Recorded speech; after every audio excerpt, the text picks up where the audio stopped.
Alright guys, today's topic is running injuries, prevention, and treatment. And the reason why I wanted to make this particular video is because, for one, I've had a lot of people comment on a lot of the videos that I've made about running injuries, things that they've dealt with, things that they're running injuries that they're currently dealing with.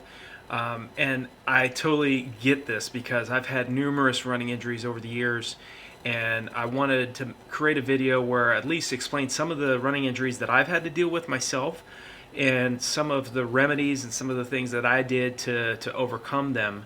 And I will say that without question, you need a great deal of patience to overcome running injuries. There are a lot of remedies and things that you can do, which we'll discuss, that will help you to get healed up and to get back to your training in as quick of a time as possible. So these 6 particular running injuries are the ones that I dealt with, and one of the best treatments for running injuries is to first and foremost do not continue to run. Most oftentimes the best remedy is complete rest. The best treatment in my particular case was pull running. So if you want to mimic the same types of workout and the same benefits of land running, get in the deep end of a pull. Even if you're injured, you can still run in the pool. Just focus on your form. You can wear a flotation device. That way it's not as difficult to keep yourself above the water. But if you're wearing a flotation device, it's very easy. You can just focus on form, relaxed, easy running in the pool, where you're focusing on obviously moving your arms, but the water resistance will mimic land running, and is really a great workout. It takes all the stress off your ligaments and off your tendons. And you focus obviously on your movement with your legs as well. So you're focusing on form. Obviously, if you take off the flotation device, it's a great workout. It can be a very hard anaerobic workout as well, because you take that flotation device off, it's a lot more difficult.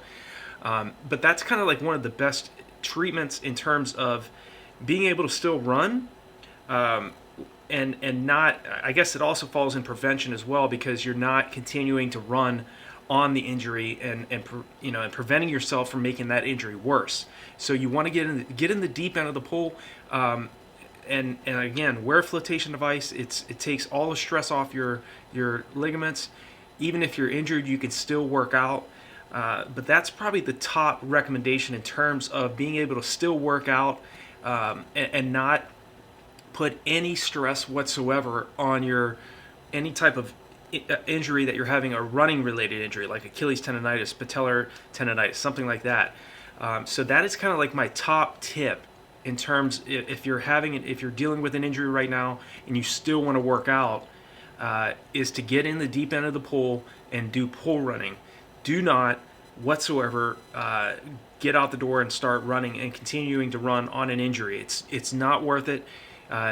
It's really unwise for the athlete, and I know too, because I've experienced that and I've done that myself, only to experience a longer, having to wait longer before I could start training and healing up. The best remedy is always complete rest. But as we go into this, I wanted to talk about the 6 injuries that I've dealt with. The first one is patellar tendonitis. When I was in high school, I started dealing with this. I had issues with my knees underneath right underneath my kneecap, the patellar tendon. The best remedy in terms of treatment for this particular injury that I've had, and if you've ever experienced it, is to get one of the knee braces. It basically keeps the patellar tendon in the correct groove underneath the kneecap, and it alleviates the pain somewhat. I'm sure a lot of athletes you've seen over the years, or maybe you have already experienced this, patellar tendonitis, wearing those patellar straps underneath the kneecap will again keep your patellar tendon in the correct groove, and it takes off the stress off the patellar tendon itself. Obviously, treatments. The top treatment that I did over the years for a lot of my injuries, not just patellar tendonitis, but other injuries as well, is to take a styrofoam cup, fill it up with water, put it in your freezer, and then you can peel off the styrofoam around the cup itself and use it to massage your knee or your shoulders, whatever it is. That is definitely a big remedy that helped me over the years with my own injuries. I would always use those styrofoam cups. I would always, fill 5 to 10 of those up and put them in the freezer. Wait till it's frozen, and then just you can peel around the styrofoam cup and then sit there and massage your whatever it is. So definitely patellar tendonitis takes a while to recover from as well. So you definitely, again, if it continues to bother you to the point where you cannot run, either take complete rest, do no types of land running, take the impact off your patellar tendon, get in the deep end of the pool. Again, any type of running related injury, that is the number one workout.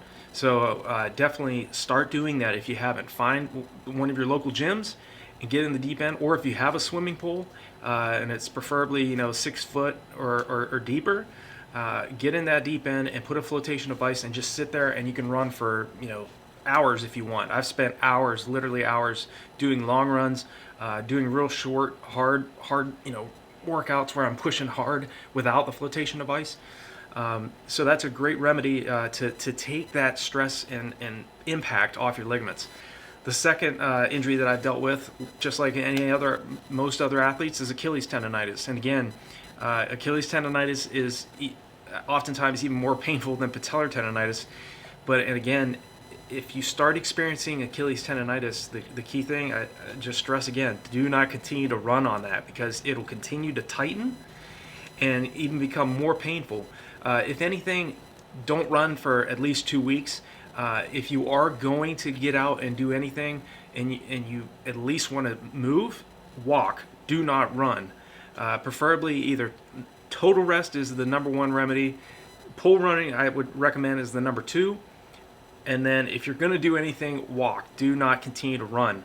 It just places more stress on that particular point of the body. And your Achilles tendon is heavily involved with running motion, and you do not want to continue to make that even tighter and then eventually have to get surgery. Fortunately, I've never experienced that in terms of the Achilles tendonitis, but a lot of athletes have dealt with that. And some of the world's top distance runners, Haile Gebrselassie of Ethiopia was an example who had to go and get Achilles tendonitis or Achilles tendon surgery because he continued to run. The third injury that I've dealt with was Piriformis syndrome. When I was stationed in Belgium in 2005, I remember I was selected for the Army 10-miler, All-Army 10-miler team, and this was before I was accepted in the Army World Class Athlete Program. But I really wanted to compete in the 2005 Army 10-miler, but I couldn't because I had Piriformis syndrome. And if you've ever had that, it's right on your rear end. It's right underneath the butt cheek. And again, it's hard to speed the process up of healing with this. The things that I was doing was obviously physical therapy. I was doing ultrasound. And again, even with ultrasound, it takes forever. Piriformis syndrome, it took me about 8 months to recover from that. And that's with physical therapy and massage therapy. Mesotherapy, as long as it's light and not really forceful, can really be a huge help for Piriformis syndrome. On top of ultrasound, ultrasound will go in there and break up that scar tissue that's in there. But really the best thing for Piriformis syndrome, like these other injuries, is to get in the deep end of the pool. If you want to still do a workout and still get a good benefit, that is your best that's the best tip. That's the best thing in terms of a hard workout you can really do, where you do not have any impact on your ligaments. Tendry that I had was knee surgeries. They had to go in twice on my left knee and once on my right knee, and all of it was for the same reason. I had floating bodies in my kneecaps, and this was when I was in college back in '97 and '98, were the years I had the surgeries. Fortunately, orthoscopic knee surgery is rather quick. They just go in, take out the loose bodies, and you're basically on crutches for about a month, and then you can start running. Well, I was able to start running. I took the doctor's advice. Waited 4 weeks before I started running with my first surgery on my left knee. Started running, and another piece of cartilage broke off in my kneecap, so I had to go in and have that particular surgery done again, and to take out the cartilage that broke off on my kneecap on my left knee. So, and the same thing happened on my right knee in '98. So a big reason for that is because the majority of the surfaces that I was running on were concrete or pavement, and that's pretty much the norm for most athletes, especially here in the United States of America, where most of our streets are either pavement or concrete. So another tip in terms of prevention, do your best, do the very best you can to get on softer surfaces, dirt roads, grass. And a lot of times it just can be something genetic. It could be something maybe just are weaker, and you have weaker, there's some biomechanic issues that you're having, and for some reason these odd things happen. For me, I never had an issue after 1998 with my knees, and I competed for many years after that in marathons, half marathons, 10 miles, every other race that you can think of, with no issues. So sometimes it's just one of those things, but the good thing is if you ever have to experience knee surgeries and you have an orthoscopic knee surgery, they're pretty quick to recover from. The next injury I had only experienced one time, and that was shin splints. So shin splints are very painful. Just be the surfaces that you're running on. And again, you can strengthen these. You can strengthen the shins as well in the gym, just doing basic muscle strengthening workouts. So the best remedy for shin splints is obviously icing. Ibuprofen sometimes it'll alleviate the pain, but like I said, with all the other injuries, you want complete rest is the #1 recommendation. Pool running is the second.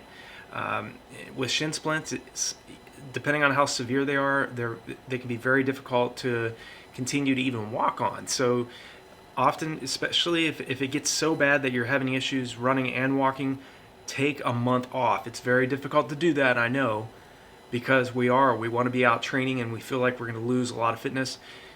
In a month off, you're only going to lose a small percentage of your overall fitness. Especially if you take like a week to 2 weeks off, you'll lose hardly any fitness. You can get it back very quickly, and even with a month off.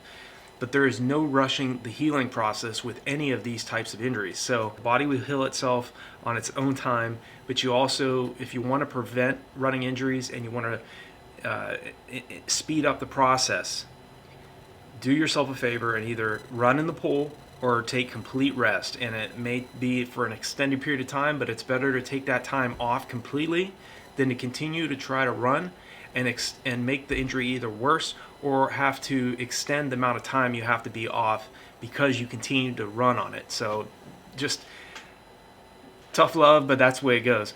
The last running injury that I've dealt with over the years was plantar fasciitis, and plantar fasciitis is painful. If you're a runner, if you've ever dealt with this, and I hope you never have to deal with plantar fasciitis, it's just the portion that's right underneath the foot. So the only thing you can do really with that, I mean, there's something called the Strasbourg sock. I believe it's Strasbourg sock, where it basically pushes your toes back and it stretches the plantar tendon underneath your foot, but it keeps the plantar tendon stretched out a little bit more, and it alleviates the pain. And you can leave that Strasbourg sock on during the night as well, and it helps alleviate the pain of the injury itself.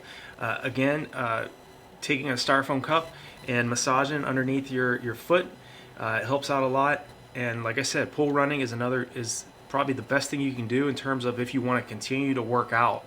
So I hope these running injuries and in terms of the prevention and treatment has been helpful for you guys. If you have any running related questions or any injury related questions that you want me to make or you want me to discuss in my next video, feel free to reach out to me. Hope you guys have a great week of training. Stay healthy. Like I said, if you're dealing with a running injury, #1 tip, complete rest is the #1 recommendation. There is no better way to heal up than doing nothing but recovery, complete rest. The next thing, if you want to still work out and still want to get that movement and you want to continue to stay active, get in the deep end of a pool, put on a flotation device, or don't wear a flotation device if you want to make it even more difficult. And that will make sure that you're still getting a great workout in that mimics land running. and you have no impact on your ligaments or tendons, and that is what you're really looking for. So hope this video has been helpful for you guys, and I'll talk to you all in the next one.